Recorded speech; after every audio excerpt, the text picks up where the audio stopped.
Welcome to the Midnight Codex, where forgotten truths breathe and shadows tell their tale. Tonight, don't blink and don't look behind you.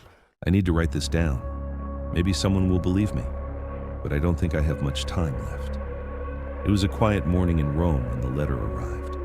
The kind of stillness that hangs in the air just before something changes. The day outside was like any other. Bright, indifferent, a normal day in a city that thrives on centuries of history. But the moment I saw the envelope on my doorstep, something shifted in me. David Martinez, archaeologist, historian, former professor, former everything. That's how I used to introduce myself. Now, I just looked at the word former and felt the weight of it.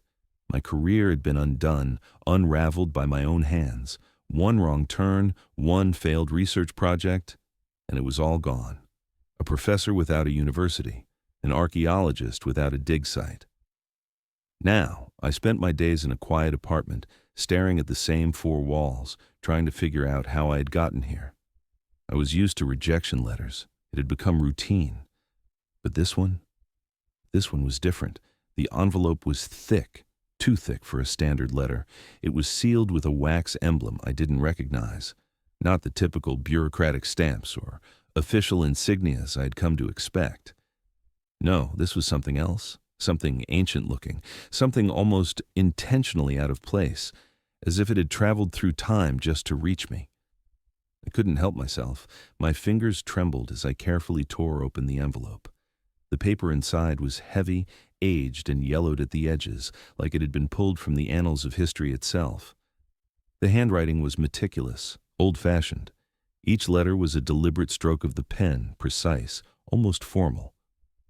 David Martinez, you do not know me, but I know you. You are an archaeologist, a historian, someone who has dedicated his life to unearthing secrets buried beneath the sands of time. I have something for you. Something I believe only you can understand. Beneath the Vatican's archives lies a forgotten history, a war long buried beneath centuries of silence. It is an army sealed away, forgotten by all but the few who knew of its existence. You will find it, you will uncover it, but be warned, what lies beneath the Vatican is not meant to be found, but you will be the one to uncover it. I have already made arrangements. You will be contacted in due time. Yours, a friend. At first, I laughed, bitterly. It had to be a prank, a joke, the kind of twisted joke that some sick individual pulls on an ex-professor who's fallen from grace. I've heard rumors about people like this, the ones who send letters to lure the desperate and the curious. I had spent my life studying ancient civilizations, uncovering secrets long buried. But this was absurd. A forgotten war beneath the Vatican, an army sealed away. I almost ripped the letter up then and there, dismissing it as the fantasy of a sick mind. But something stopped me. It was a sensation I couldn't quite place, something between curiosity and dread. Maybe it was the way the letter felt, so old, so deliberate, or maybe it was the words themselves, the insinuation that there was something so forbidden beneath the Vatican that it could never be unearthed. And yet, here I was, holding the invitation. I set the letter aside, running my fingers through my hair. What did I have to lose? My reputation had already crumbled. My academic career was a distant memory. I had nowhere to go, no project to work on, nothing. It wasn't like I had a choice. But the real reason? The truth I wouldn't admit even to myself. This was exactly the kind of opportunity I had been waiting for.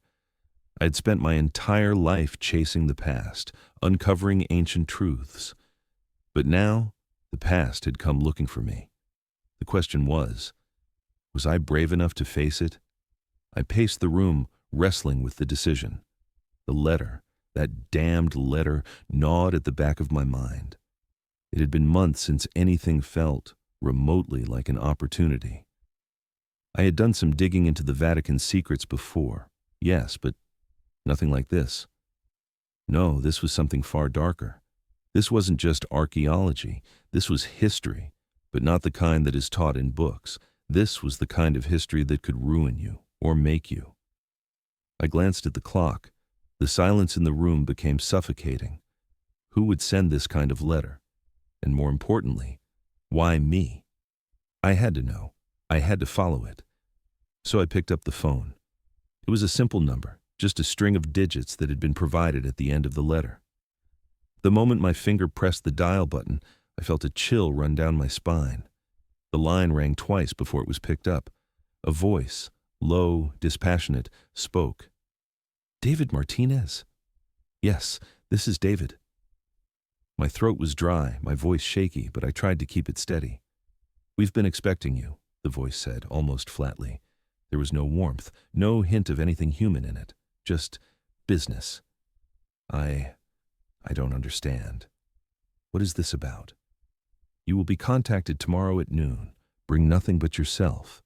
You will be prepared." The voice sounded like it had been rehearsed. It had no emotion, no inflection, just those words like a command. Before I could respond, the line went dead. No goodbye, no warning. I stood there for a long time, the receiver still in my hand, a sense of cold creeping into my skin. It felt like a decision had just been made for me. The world had shifted, and there was no going back. And that's when the weight of the letter really hit me. The warning it contained. What lies beneath the Vatican is not meant to be found, but you will be the one to uncover it. I realized then that there was something more to this than I could comprehend. I wasn't just being invited to uncover an ancient war. No, I was being called to expose something the Vatican itself had buried for centuries, something they had gone to great lengths to hide. But why? And why me? I wasn't sure yet, but I was about to find out. As I set the receiver back in place, I felt an unease grow inside me. Something about this was wrong. But no matter how much I tried to talk myself out of it, I couldn't. Tomorrow, at noon, there was no turning back. The moment I stepped into the Vatican's secret archives, a cold shiver ran down my spine. The weight of history, of knowledge that had been hidden away for centuries, pressed in on me like a heavy blanket. The air was thick with dust and the smell of old paper, the kind of musty scent that comes from books never meant to see the light of day again. I could feel the silence in the very walls, the oppressive quiet that seemed to swallow every sound I made. The shadows were long here, stretching from every corner like something out of a nightmare, and I had the unsettling feeling that I was being watched. Father Anton had been waiting for me, standing in the center of the room with a cold, calculating gaze that reminded me of someone who had spent too much time with secrets. He was tall, thin, and carried himself with a strange authority. There was a sharpness to his face, a gauntness that made him look more like a relic of some forgotten age than a living, breathing man. He didn't speak as I approached, just gave me a single curt nod, as if he had been expecting me all along. His eyes flickered over me, dispassionate, calculating. "Welcome, David," he said, his voice like ice. "I trust you received the letter?" I nodded, still trying to shake off the unease that seemed to settle deeper the moment I set foot in the archives. "Yes, Father. I've read it. But I don't quite understand." "Of course you don't," Father Anton interrupted, his voice flat and almost rehearsed. "Few ever do at first." He turned without another word and began to walk down the dimly lit corridor, his steps soft but deliberate. I followed, my shoes echoing against the cold stone floor. Each hallway we passed seemed darker than the last, as though the shadows themselves were alive, closing in on me. It wasn't just the dim lighting. It was something more, a sense of something wrong, something hidden. And it wasn't just the archives. It was the feeling that whatever was concealed here was about to reveal itself. Father Anton led me into a room larger than I expected. It was almost too vast, the shelves of ancient manuscripts stretching up to the ceiling, their contents too old to touch without the right reverence. The room was thick with a weighty silence, disturbed only by the flickering candles casting long, dancing shadows across the shelves. The symbols on the walls were strange, almost foreign, and though they seemed ancient, I couldn't place them. They weren't Roman or Greek. They weren't anything I had ever encountered. Father Anton's gaze seemed to linger on me, his presence making me feel small, insignificant in the face of all this ancient power. His cold eyes studied me, as if he could see right through me, reading my every thought. "We've kept the secrets of the Vatican hidden for centuries," he said, his voice soft, almost reverent. "But some truths, no matter how deeply buried, have a way of finding the light." I wanted to ask him what he meant, but the words died in my throat. The longer I stood there, the more I felt the weight of the room pressing on me. It wasn't just the air that felt heavy, it was the history, the knowledge, the power that these walls contained. And there was something else, something darker lurking behind it all. Father Anton motioned toward a large wooden desk in the center of the room. On it lay a thick leather-bound book. The cover was plain, save for a strange golden emblem embossed on it, something that looked like an ancient sigil. The book seemed out of place in the modern world, as though it had been pulled from another time entirely. Something about it sent a chill down my spine, like it held something far more dangerous than mere knowledge. "This," Father Anton said, his voice taking on a more serious tone, "is where your real work begins." I stared at the book, hesitant to touch it. It felt wrong. The weight of it wasn't just physical. It was as if the book was pressing down on my very soul. Something about it felt like a trap, and I was the bait.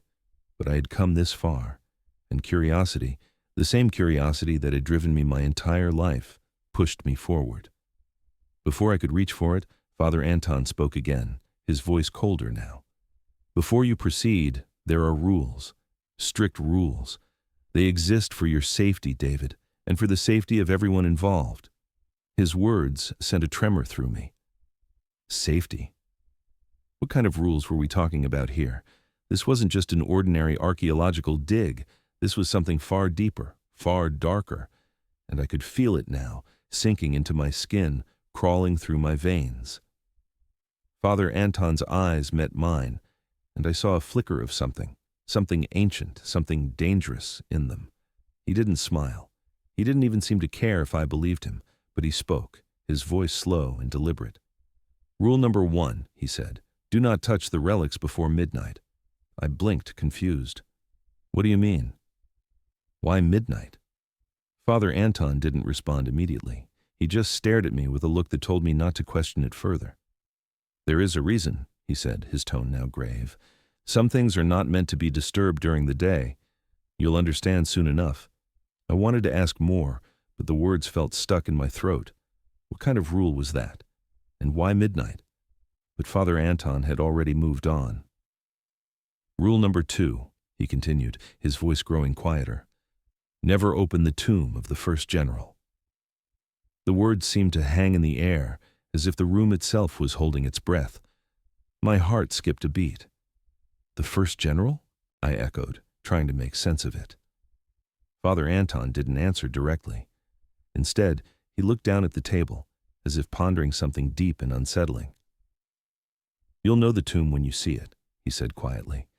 "But you must never, under any circumstances, open it. The consequences are irreversible." I felt a shiver crawl up my spine. There was no explanation, just a chilling warning that made the air feel colder, denser. It wasn't just a rule. It was a threat. "Rule number 3, Father Anton said, moving on without hesitation. "If you hear footsteps but see no one, do not speak." A chill ran through me. "What do you mean? Is someone else here?" Father Anton's eyes hardened. "There are things here that walk without bodies, things that you cannot see. Do not acknowledge them. Do not engage with them. They are not what they appear to be." I swallowed hard, trying to understand what he meant, but I could feel a knot tightening in my stomach. His words were like a warning bell, and the air around me felt like it was closing in. There was no logical explanation for what he was saying, only a sense that I was standing on the edge of something I wasn't prepared to face. "Rule number 4, Father Anton continued, his tone now as dark as the room itself. "The maps are locked for a reason. Never try to decipher them." I had noticed the maps earlier, rolled up and stored in tubes. They seemed to call to me, the patterns on them familiar yet foreign, impossible to understand. I'd been curious, but I quickly turned my gaze away, unsettled by their presence. Father Anton's eyes followed my gaze, and his expression darkened. Those maps hold knowledge that was never meant to be uncovered.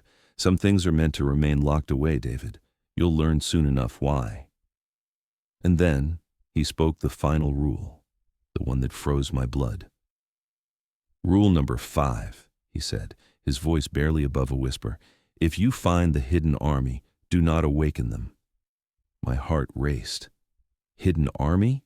I asked, my voice trembling despite myself. Father Anton didn't answer right away. He simply stared at me, his eyes cold, emotionless. What lies beneath this place is not just knowledge, he said quietly. It's power, and power that has been dormant for too long. If you awaken it, there will be consequences beyond your comprehension. I couldn't breathe. His words echoed in my mind, and a sense of dread gripped my chest. What had I walked into? What was buried here, beneath the Vatican, and why me? You must follow these rules, Father Anton said, his voice suddenly sharp. The consequences of breaking them are irreversible. I nodded, my throat dry, unsure of what I had just agreed to. But as Father Anton turned and walked away, leaving me alone in the darkened room, the weight of his words settled heavily on my shoulders. The rules were set, and something terrifying was waiting beneath the Vatican. The deeper I ventured into the Vatican's hidden chambers, the more the darkness seemed to press in on me. The air grew thick with the scent of ancient dust and mildew, a suffocating weight that clung to my skin like an oppressive force. The light from my torch cast long, flickering shadows, each one twisting unnaturally against the cold stone walls. The labyrinth of corridors seemed endless, stretching on forever, their twisting paths leading nowhere I could make sense of. Every step forward felt like I was sinking deeper into a place that was never meant to be found, let alone explored. I had been warned. Father Anton's cryptic instructions rang in my ears, but there was no turning back now. The urge to uncover the truth was too strong. The hidden army, the forbidden war, the very idea of them gnawed at me like an itch I couldn't scratch. What was buried beneath the Vatican wasn't just history. It was something far darker, something far more dangerous.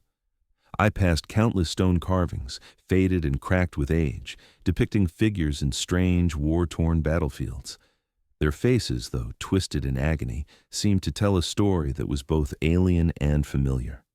Each figure was armored, holding weapons that had not seen the light of day in centuries. They fought not for glory or honor, but for something far more sinister. There was a desperate energy to these images, as though the warriors were caught in an eternal struggle, locked in combat with forces beyond their understanding. I couldn't help but wonder, were these the remnants of the army Father Anton had warned me about? Or were they something even darker, something that had outlived their time? The carvings on the walls seemed to shift as I moved, warping in the torchlight, making it feel like the very history I was uncovering was alive, watching me. The deeper I went, the heavier the silence became. Every step seemed to echo through the catacombs, reverberating off the walls in eerie, unnatural ways. I tried to shake the feeling that something was following me, that I wasn't truly alone. The whispers, too faint to understand, seemed to grow louder with each passing minute. I thought I could hear voices, distant, hollow sounds that came from nowhere, and yet everywhere at once. I pushed forward, ignoring the gnawing sense of unease creeping up my spine. I had to keep moving. I had to find the answers. But the deeper I descended, the more the shadows seemed to press in around me. It felt like the walls were closing in, as if the Vatican itself was alive, watching my every move. The next chamber I entered was vast, its ceiling lost in darkness. The light from my torch barely illuminated the room, casting an eerie glow on the scattered remnants of what seemed to be an ancient battlefield. Broken swords, shields, and armor lay strewn across the ground, rusted with time. The ground was uneven, covered with debris from an age long forgotten. The silence was deafening, but beneath it, I could almost hear the echoes of a battle fought long ago. I knelt to inspect the remnants of a rusted sword, its blade barely recognizable beneath layers of corrosion. Its hilt was ornate, Though time had taken its toll on the intricate carvings, this was not the weapon of some common soldier. This was something made for a leader, something that belonged to the first general. I shivered at the thought, and then I saw it. At the center of the room, a large stone sarcophagus stood, its surface etched with strange symbols I couldn't understand. It was massive, commanding the space around it, as if it were the heart of the chamber. The air felt thick around it, heavy with a presence I couldn't explain. The walls of the tomb were carved with the image of a man, his face obscured by a helmet, his posture regal, as though he was commanding an army that stretched beyond the confines of this forgotten chamber. The first general, the inscription read. The words hit me like a physical blow, and my heart skipped a beat. This was it. The tomb of the figure Father Anton had warned me about, the very man who had commanded the Forbidden Army, the one who had fought to protect the Church's power, no, to preserve it, to ensure that no force could ever rival it. The general whose army had been buried, hidden away for centuries, to ensure that the Vatican's dark secret remained untouched. But there was something wrong. I couldn't explain it, but something in the air had shifted. The whispers were growing louder, the shadows darker, pressing in from all sides. The ground beneath my feet seemed to vibrate with an energy I couldn't comprehend, and my breath quickened, heart racing. The tomb, it felt alive as though it were waiting for me to disturb it. I stepped closer, my hand trembling as it hovered over the stone lid. My body screamed at me to turn back, to follow Father Anton's rules and leave this place. But curiosity, the insatiable need to uncover the truth, pushed me forward. I placed my hand on the cold stone, and then the ground shook violently. I staggered back, nearly losing my balance as the very walls seemed to groan under the strain. The chamber trembled, the flickering flame of my torch casting erratic shadows that danced across the stone. I could hear the distant rumble of something far deeper beneath the earth, like a waking giant stretching in its long-forgotten slumber. And then, amidst the chaos, I heard it. A voice. Father Anton's voice, echoing through my mind, as clear as if he were standing beside me. Leave now. It is too late. You must not awaken them. The ground continued to shake, more violently now, as though the tomb were alive and struggling to break free from its prison. The air grew thick with a suffocating energy, and the whispers became maddening, spiraling into unintelligible cries that seemed to come from every direction. I could feel the weight of the first general's tomb pressing down on me. It was as though the room was drawing me in, pulling me toward the sarcophagus. I had broken the rules. I had disturbed the tomb. And now there was no turning back. I tried to force myself to move, to run, but my legs wouldn't obey. The energy in the room was overwhelming, suffocating. I stumbled backward, my mind spinning, my pulse pounding in my ears. The tomb had been disturbed, and something was awakening. The whispers grew louder, frantic, as if the tomb was calling to me, urging me to do something, anything. Leave, I thought. Get out before it's too late. But it was already too late. The tomb had been disturbed, and now something was waking up. The air in the catacombs grew thicker with every step I took. The deeper I went, the more I could feel it. Something pressing down on me, not just the weight of the centuries-old stone, but a presence that seemed to stretch beyond the physical world. It was as if the walls themselves were alive, watching me, waiting for me to break the rules, waiting for me to make my move. The whispers returned, low and insistent, drifting through the stone like a draft. They were impossible to make out, but they were there, always there, like an ancient language I could never fully understand but felt in my bones. They were warning me, I knew that much, but I couldn't stop. I had to know what lay deeper, what had been hidden for so long. What was this army? And why had the Vatican gone to such lengths to bury it? The torchlight flickered wildly, casting strange shadows across the walls. I paused for a moment, feeling the tremor of unease in my chest. The deeper I ventured, the more I felt the weight of the darkness around me, the air colder and heavier with each step.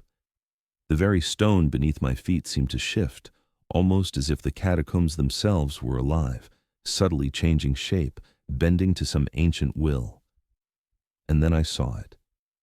In the dim light, I could make out the forms of ancient relics, armor, shields, weapons, all scattered across the ground like remnants of a long-forgotten war. They were too perfect, too pristine, considering how old they must be.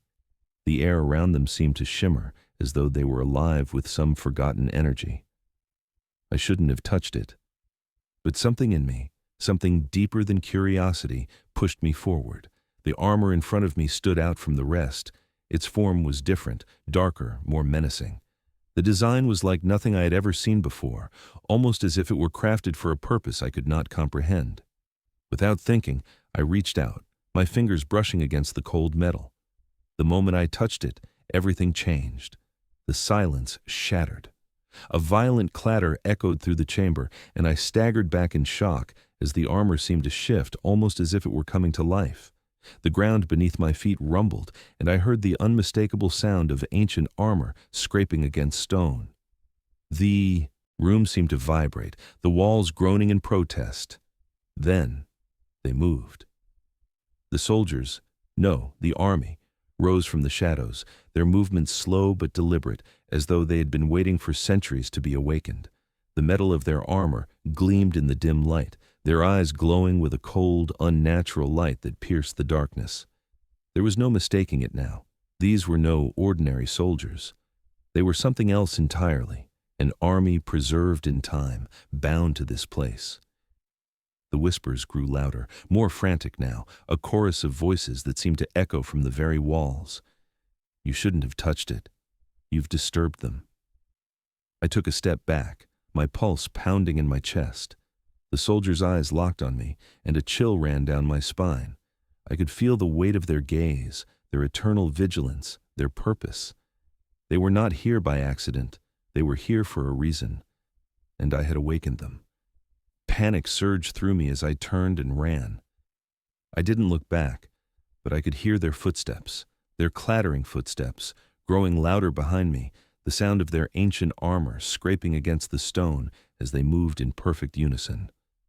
It was a sound that should have been impossible, yet it was all too real, echoing through the catacombs like a drumbeat, urging me forward.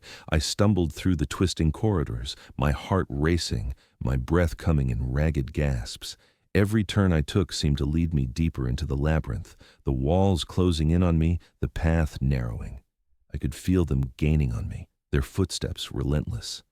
I wasn't fast enough. They were closing in. What were they? I had read about the ancient armies of Rome, the wars fought to preserve the power of the empire. But this was something different. These soldiers weren't fighting against foreign enemies. Number. They had been created to fight something much darker, something buried deep within the Vatican itself. The deeper I went, the more I understood. The war they fought wasn't about borders or kingdoms. It wasn't about the church's power against the outside world. It was a war fought within the church itself, a battle against the forces of corruption and darkness that had crept into its very foundation.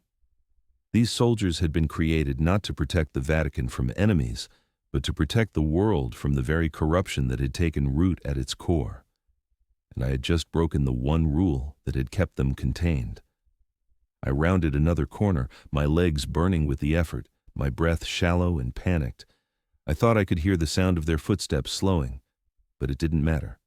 The soldiers were relentless, their pursuit inevitable, and no matter how fast I ran, I knew I could never outrun them, not in these catacombs where the walls seemed to shift and twist around me, guiding me deeper into the dark. But then, I saw it. At the center of the catacombs, there was a door. It was small, unassuming, but it glowed with an eerie light, as if something powerful was waiting behind it. I didn't know why, but I felt drawn to it, compelled to move toward it. Could this be the way out? But before I could reach the door, I heard something. A scraping sound, the unmistakable noise of metal on stone. The soldiers had caught up to me. Their glowing eyes burned through the shadows, their figures now emerging from the darkness surrounding me. I was trapped. My heart thudded in my chest, my breath quick and shallow. I turned to face them, my back pressed against the door. There was nowhere to go, nowhere to hide. And then, just as I thought they were going to reach me, a figure stepped into the chamber. A shadow, tall and imposing, its presence a stark contrast to the soldiers. The figure didn't move, just stood there, blocking the path between me and the army. It was as if they were an immovable force, standing in the way of everything that sought to tear me apart. The soldiers hesitated, their glowing eyes flickering as they faced the figure. I could feel the air shift, the tension mounting between the two forces. The figure didn't speak at first, but I could feel the power emanating from them, as if they were some ancient being, a force to be reckoned with. The soldiers froze, their movements halted by something beyond their understanding. Then, the figure turned toward me, their gaze heavy, their presence overwhelming. They didn't say a word, but the silence that followed was deafening. And then, just as quickly as it had all begun, the figure raised their hand. The soldiers, still motionless, stood at attention, their glowing eyes dimming slightly. "You've gone too far," the figure said, their voice low, almost as though they had not spoken in centuries. I didn't know if this figure was my savior or my doom. But in that moment, it didn't matter. The soldiers had stopped, and I was alive. For now. The silence of the catacombs had a weight to it. It wasn't the quiet of an empty room, but the eerie stillness of something ancient, something buried. The air felt thick, as if the very stones around me held secrets that were just out of reach. Then, the figure moved. At first, I thought it was a shadow, just another trick of the flickering torchlight. But no, this was something far more real, something that stood against the darkness. Tall, cloaked, and unhurried, the figure stepped forward into the dim glow. They moved with an eerie confidence, as though the labyrinth beneath the Vatican was their domain, their home. The soldiers, those glowing-eyed, relentless sentinels, paused. Their metal-clad forms froze, their once synchronized movements halting as if they had been reprogrammed by this mysterious presence. I didn't know what to think. Was this my salvation? Or a new threat I had yet to understand? The figure moved closer, their hood low over their face. A shiver ran down my spine as they finally stopped in front of me, their presence filling the room with a quiet but undeniable authority. They looked at me, not with pity, but with an unsettling calm, as if they had known this moment was coming, as if they had been waiting for it. "I am Aurelia," the figure said, her voice cutting through the tension like a blade. It was clear, steady, yet filled with something I couldn't quite place. Pain? Resignation? "And you are David Martinez." I blinked. It took a moment to process the name, but once I did, the weight of it hit me. Aurelia. A name tied to the Vatican, to the very heart of the secrets I had uncovered. But why her? What role had she played in all of this? I opened my mouth to speak, but the words stuck. Too many questions, too many uncertainties. "Yes, you've come to find the truth," she continued, her gaze unwavering. "But the truth is far more dangerous than you realize." My pulse quickened. I didn't know what to make of this woman, or the power she carried with every word she spoke. But I knew she was a part of this place, this hidden war that I had stumbled into. Aurelia's eyes softened for just a moment, as if weighing me with a look that held more history than I could ever fathom. "I've been watching," she said. "For decades I've been trying to uncover the truth behind the hidden army. And now, here you are, standing at the precipice of everything." I swallowed hard. "Why me?" I asked, barely above a whisper. "Why now? Why not someone else?" She shook her head, a tired sigh escaping her lips. "Because someone had to find it, someone had to wake it, and you were always meant to be the one. I've seen your work, David, your obsession with history, your drive to uncover the unknown. You found the army because you were the only one who would dare." Her words hung in the air, and for a brief moment I thought about running, turning back, leaving all of this behind. But I knew I couldn't. "I don't understand," I muttered, the confusion in my voice betraying the overwhelming weight of the truth Aurelia was revealing. What was the war about? Who were they fighting? Aurelia's expression darkened. Her gaze shifted from me to the soldiers, still frozen in place, but still clearly aware of everything happening around them.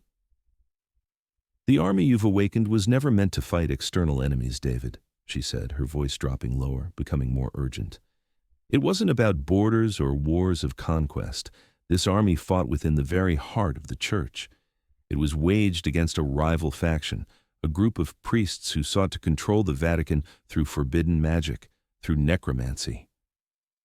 The words felt like a punch to my gut. The Vatican, the church, had been fighting its own dark civil war, magic, necromancy. I could barely process the idea, Aurelia continued, her voice cold with bitterness. The priests used ancient rituals to raise the dead, to bend them to their will. They believed that if they could control death itself, they would have ultimate power. But there was one thing they underestimated: the army that was created to stop them. The soldiers were bound to the Vatican, to the truth. They fought not just to protect the church, but to protect the world from the very darkness that had crept into the heart of its leaders. I felt a shiver course through me. The soldiers, those glowing eyes, that relentless march, had been created to protect the Vatican from its own corruption. But who would protect the world from the Vatican itself? They wanted to rule through fear, through control of the dead. They thought they could manipulate life and death, Aurelia continued, her eyes filled with a deep sorrow. But they were wrong. And so, the Vatican sealed the truth away, buried the army, erased the history. It wasn't just about saving face, it was about preserving the power of the Vatican itself. I stood there, rooted to the spot, trying to process everything. The church, the one I had trusted for so long, had waged a secret war to protect its power, not from the outside, but from within. The very institution that claimed to uphold morality had been engaged in the darkest of battles. "You're telling me," I began, my voice shaking, "that the Vatican buried the truth about its own corruption? It kept this army sealed away so no one would know about the priests, the necromancy, the war fought from within." Aurelia's expression hardened. "Yes. And now, the priests are coming back. The army is rising again, and they seek to finish what they started. The veil is beginning to lift. And you, David, are standing at the crossroads of everything. You must decide whether you will expose the truth or let it consume you." Her words hung in the air like a curse, suffocating me. I could feel the weight of the choice pressing down on me, the gravity of it almost unbearable. What had I uncovered? What had I unleashed? Aurelia's gaze didn't waver. "We can destroy them all, David. The priests, the army, the corruption. We can expose everything and tear the veil away. But understand this. Once the truth is out, once it's exposed, there will be no going back."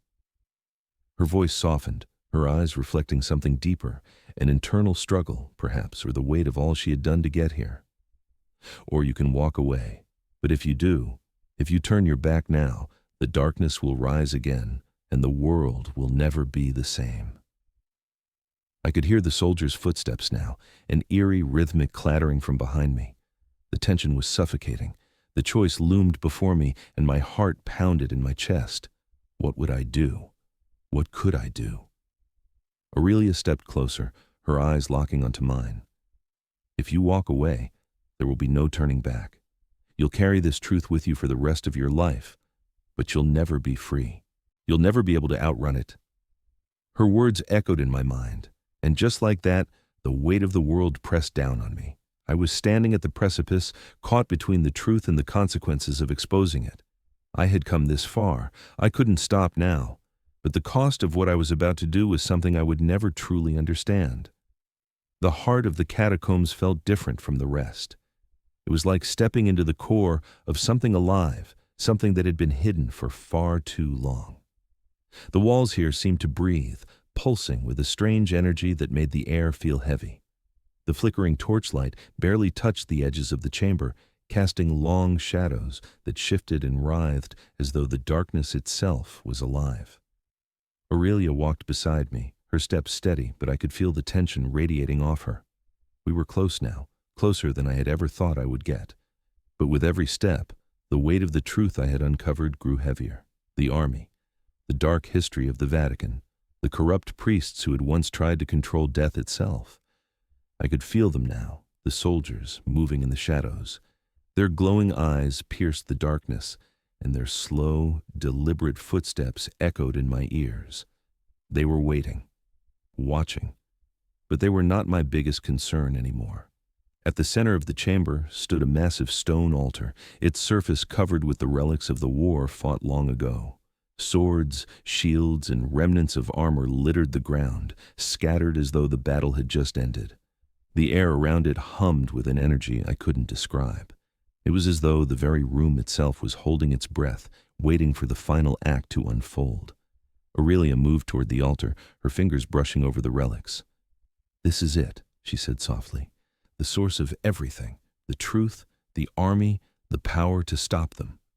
Her voice was tinged with both fear and determination. "If we use the relics correctly, we can stop them once and for all." I could feel the weight of her words sinking in, but another part of me couldn't shake the nagging doubt. Could we really destroy the army? Could we erase centuries of hidden history without facing a cost? What would it mean for me, for the world, to expose the truth that had been buried for so long? The soldiers were closing in now, their eyes burning brighter as they gathered in the shadows. The tension in the room was unbearable. It was as though the very walls were closing in, drawing us into the heart of the storm. Time was running out. Aurelia turned to me, her face serious. "You have to make a choice, David. You've found the truth, but exposing it, destroying it, will change everything, for the Vatican, for the world, for you. We can end this now, or we can walk away and let it rest in darkness forever. But if you choose the latter, there will be no going back." Her words were sharp, like a blade, and they cut through the air. Walls more oppressive. The whispers were no longer just in the shadows. They were inside me, feeding off my confusion, my fear. I could feel them crawling beneath my skin, twisting my thoughts, pulling at the edges of my sanity. I had to get out. But the door remained locked, and the rules I had been given to protect me, felt more like a prison now. I wasn't just guarding the chamber was guarding me, and I wasn't sure if I would ever leave. The walls are closing in. Every breath feels heavier, as though the very air around me is suffocating me, squeezing my chest, pushing me toward the inevitable. The rules, the whispers, the shadows, they all make sense now. I was never supposed to leave this place. I was never supposed to know the truth. The chamber felt different tonight. The air was thicker, heavier.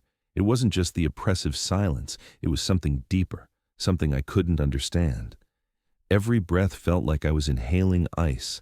The air seemed colder than before, as if the very atmosphere of the room was breathing in time with my own chest. It felt wrong. Alive. There was no other way to explain it. It wasn't just the space. It was the feeling of the chamber itself, like it was watching me, feeling me out, feeding off my fear. I had been here for days, weeks, maybe longer than I realized, and each night seemed to stretch further into something far darker. The shadows seemed deeper now, and the walls, they were changing. I could almost feel them pulse, just faintly, but undeniably. I stared at the stone, tracing the strange symbols that had been carved into the surface. They weren't just symbols anymore. They were alive, twisting, shifting before my eyes. I could feel their weight, like they were pressing into me, pulling me deeper into the mystery that lay beneath this place. The whispers came back. This time, they weren't distant. They were here, inside my skull, twisting my thoughts, filling my mind with fragmented, indecipherable words. They were everywhere. I couldn't escape them. My heart raced, my breath quickened, but still I couldn't escape the sensation of being watched. I had to find answers. I had to uncover the truth. There was no other way. I turned my back to the walls, my hands shaking as I reached for the books on the shelves. Ancient tomes, relics of a long-forgotten past, each one more disturbing than the last. Some were covered in dust, some looked untouched for centuries, but all of them were wrong. The air around them felt thicker, more oppressive, as though they held secrets too dangerous to be known. But I had to know. I couldn't just sit here in the dark, waiting for whatever was coming. I pulled a book from the shelf, its spine cracking as I opened it. The pages were fragile, the ink faded and barely visible in places. The language was strange, one I couldn't understand, but the symbols on the pages seemed familiar. They were the fear in them.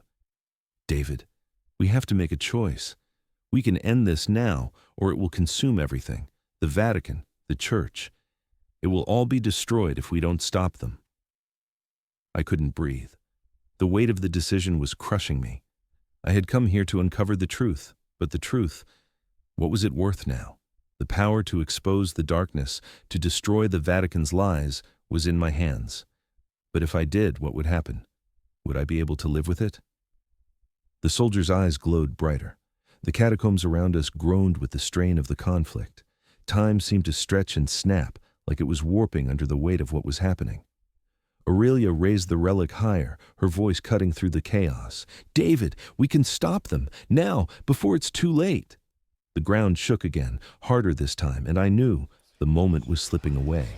I had to make the choice, but the cost, the true cost of the truth, it was too high to understand. Make your decision, David, Aurelia called to me, urgency in her voice. The soldiers surged forward again, and I felt the decision closing in around me. The relics, the truth, the army, my choice. And then the chamber exploded with light.